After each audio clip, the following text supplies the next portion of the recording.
And obviously, this has ignited a massive conversation in the country around gun control once again. And I do think we owe it to America to really give people the facts here, which is that Salvador Ramos was an 18-year-old American citizen. He, per the law of the land, was able to go and to purchase these two firearms legally. That is the case.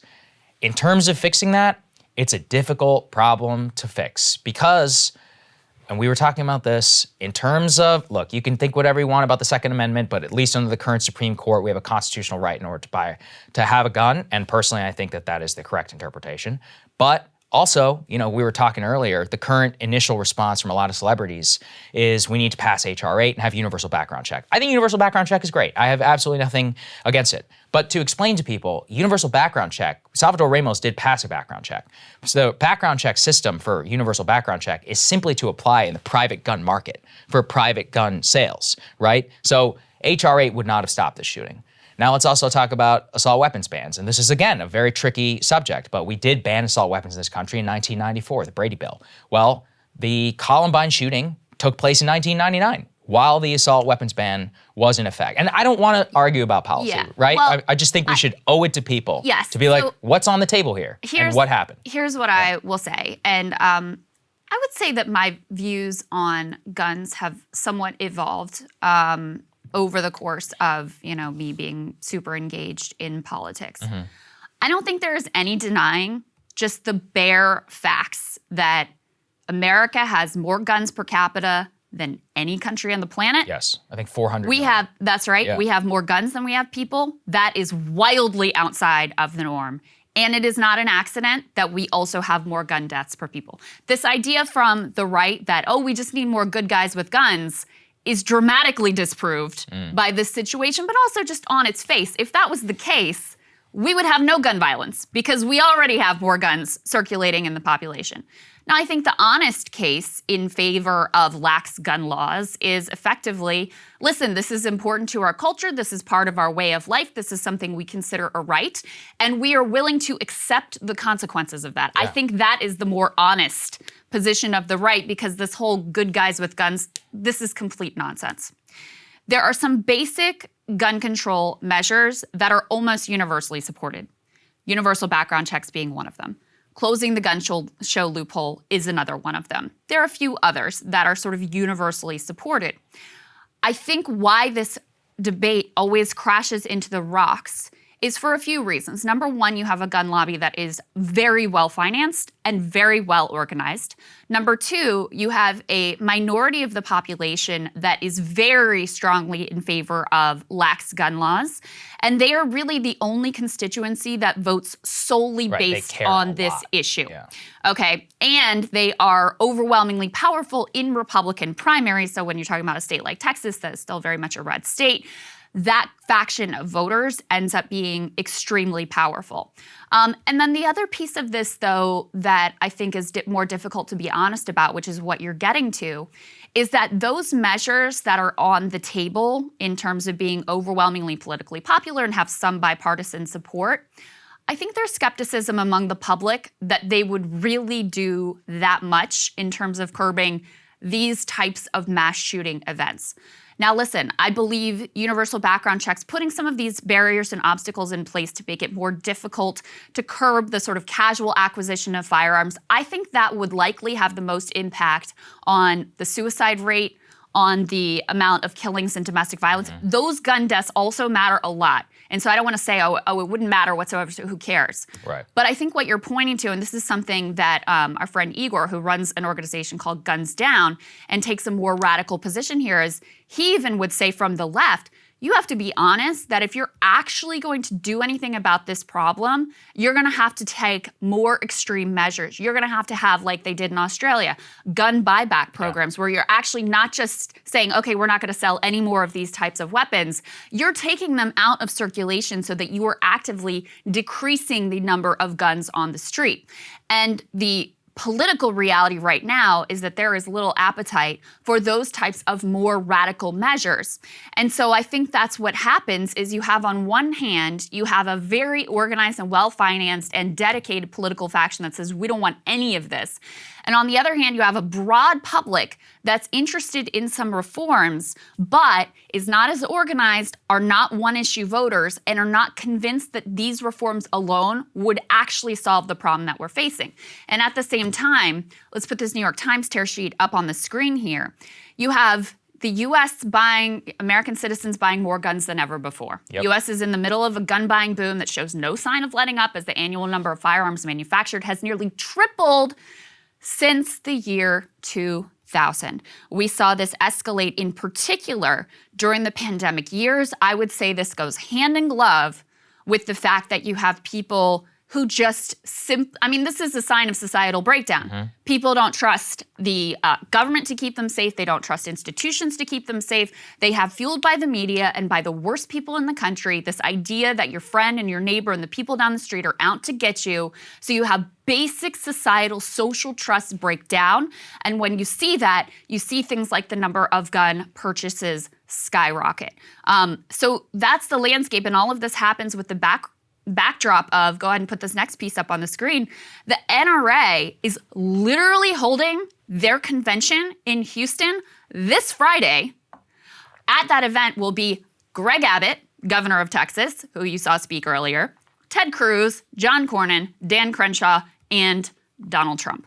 I do think it's disgusting the way that the NRA and these politicians stand against even those basic reforms that, while I agree with you, it is unlikely would have stopped this killer, would at least help on the margins to curb some of this gun violence. And, it's going to be a disgusting affair to watch how these politicians and how the NRA handles this when they have taken such a radical doctrinaire approach to this that is, coming from a family that gun culture is a big thing, that is wildly out of step with where your average responsible gun-owning American actually is. Yeah, let me say this about the gun lobby, which is that they are definitely powerful, but it's also not 1995 anymore. I mean, we had Tim Mack on our show talking about the decline and the complete destruction, really, of the NRA as a major political force. And I would just dispute that it's the gun lobby that stands against the gun lobby is against the universal background checks. But, I pulled a lot of the data this morning that we were both looking at. A support for a handgun ban has never been lower in modern American history than right now. In 1961, 60% of Americans supported it. In 2021, it was 19%. Now, in the last just 2 years, the 2021 data said that 5 million new people purchased a firearm just in 2021. The estimate is that it's between 5 to 10 million between 2021 and 2022. Go to a gun shop, there's a line out the door. And, I am very hard pressed to say that doesn't make a lot of sense. I mean, David Shore, looking at the Pew Research data just in Gallup of 2017, where Democrats had a +8 identification, said that Republicans in America had a +4 trust advantage whenever it came to guns. And I think that the most salient point of which you pointed to is that, look, we have rising crime rates, we have broader social societal trust. In the last 2 years, our president literally tried to stay in office and denied the election results, and also a bunch of cities burned to the ground. I mean, I think that's probably the best environment to not give up many of your gun rights. Not to mention the COVID regime. I mean, looked at what happened in Australia. Yeah, they had gun buybacks, and then they literally threw their citizens in camps with very little civil rights recourse. I don't know that those two things are related, but I think it's... Well, it ain't gonna happen here for a reason. I think that that's an important thing. It speaks to, again, I think the bare facts of just to make this really simple, there is no denying that the U.S. is an outlier in terms of the number of guns we have, and that we are also an outlier in terms of the amount of gun violence that we have. Yes. Those things, there is just no denying that those two things are correlated. The question is, will the measures that are on the table significantly curb that? Again, I think that we should have universal background checks. I think it's insane that we don't. I think, another thing that we've talked about is the fact that some of these shooters, there's no indication that this is the case with this particular individual, although we don't know all the details yet, should have been flagged when they went through their background check process. Look at New York, right? But the databases were not updated. The Virginia Tech murderer, same thing, should have been flagged, should not have been able to purchase it. So updating the system, closing the gun show loophole that, allows you to purchase them in private sales with no background check whatsoever. Those sorts of things, I don't have any doubt that they will help on the margin. But to your point, there's more going on here than just the fact that we have this overwhelming number of guns circulating in our society. You have a deep societal breakdown, a true sickness in our society that has caused us to live in fear, some of it justified, some of it completely ginned up by the media, caused us to hate each other, caused us to, fear our neighbor and our cousin and our uncle and think that those people are the ones who are out to get you. And, until we deal with those deeper issues, it's background checks ain't gonna fix it. I guess that's what I will say. I think we all have to be honest about that. And I'll be honest about this too. I support gun rights, and here's the thing. We live in probably the freest Western country on earth. And when you do that, there are significant consequences. And I know that sounds incredibly callous, and look, I'm glad Salvador Ramos is dead. I wish he'd been alive so we could have killed him in Texas. That being said, look, this is the consequence of living in a society where we have 400 million guns. And I think the people who are pro-gun should also say that. I should also say on the NRA, I resigned my NRA membership in 2016 whenever they did not defend Philando Castile, because I was really pissed off about that, because he was a legal gun owner and he was shot by a cop even though he didn't do anything wrong whatsoever. And I'm still very upset about that. Yeah. So, they have their own problems, and I'm never going to support them after they didn't speak out for him. So I think we should all be clear that the people who purport to support all of our points of view are full of it. And sadly, though, I do think the country's headed once again back into the melee, where I don't think there is a lot of honesty. Up here, at least you're going to see it from the political conversation. And this is sadly, this is what the president decided to go with in his immediate reaction. Let's take a listen. Why are we willing to live with this carnage? Why do we keep letting this happen? Where in God's name is our backbone to have the courage to deal with it and stand up to the lobbies? It's time to turn this pain into action. For every parent, for every citizen in this country, we have to make it clear to every elected official in this country, it's time to act. I don't have any issue with what he's saying there. He did not lay out specific action items, but like the Manchin Toomey legislation, for example, totally popular, supported by a broad swath of Americans. And just because you can't solve every mass shooter issue doesn't mean you shouldn't at least try to do things to save some lives on the margins here. So, President Biden there channeling the anger and the grief that I think the nation is feeling, and that has, that we've had to live through far, far too many times. And looking around the world and saying, why are we the only nation that routinely suffers through these horrible killings, these horrible shootings at schools where, you can't as a parent send your kid to school and feel like that their safety is going to be provided for. Yeah, that's horrible. Look, I agree with you. And look, even on the margins, I would certainly support it, but I'll just explain, which is that we live in a zero trust society. Given what we've all been through over the last couple of years, I have no idea how you could want to give the government more of an ability in order to infringe upon your ability to protect yourself, especially after the last, given the political environment and what happened in 2020. So given that, I just don't think that there's this is what I mean about the lobby. There are literally 10 million or more Americans, roughly, in the last 2 years who thought that they were going to have to kill somebody. That's why you buy a gun. Let's be honest, right? Okay, but here's why the lobby matters. And I've seen how this works in, West Virginia and rural America. So even the NRA's own membership does not overwhelmingly support their point of view in terms of their extremism with regard to no even a universal background checks, no even a closing the gun show loophole. Their own membership does not back those positions.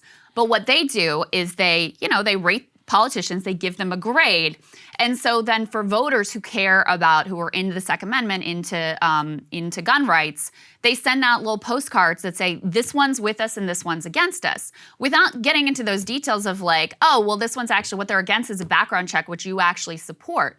And so that's how they've been able to wield disproportionate power, particularly in Republican primaries. That's how you end up with a situation where even though something like universal background checks is literally supported by like 90% of the population, it doesn't ultimately happen because they are able to so thoroughly control and dominate on that issue. And you can see on the politics of it, I mean, Joe Manchin is from probably the most gun-friendly, pro-gun state in the country. I mean, it's probably like West Virginia and Texas. Those are probably the two places. And he didn't pay any price for not only signing on to, but really leading the charge on this gun reform effort in the wake of Sandy Hook. So the NRA in the extreme position, there's no doubt that is out of step with where the American public is. Now, you do have to balance that with the fact that, yeah, there is a lot of fear, there is a lot of social breakdown in trust that is leading more and more Americans to just buy more and more guns. That has led to, continued stripping of any kind of regulation in these states. In 2021, Texas became the biggest state in the country to let people carry handguns in public without a license or any mandated training. Most people, I think if you poll the country, would say you should probably at least have some training. Like, these are serious, deadly weapons. And the gun owners that I know would agree with the idea that this is not something to be done casually or willy-nilly whatsoever. But even those very narrow basic reforms are put off the table, and that's why I say that the lobby and the money behind it is so important. And also, they have an interest in ginning up fears and making people feel like their only answer is a firearm and, that everybody's out to get them. And of course, they always play up like, oh, the Democrats are going to get your guns, which literally never happens. And we haven't had any significant gun legislation in this country federally in years and years. So that's kind of where we are. Yeah, no, it's a horrible situation, obviously. And, top of mind is just going to be the Uvalde family, the kids who all were actually killed in all of this. And, the national debate around this is very important. I do think that the way that we talk about it is also important, which is that what you're talking about and understanding it.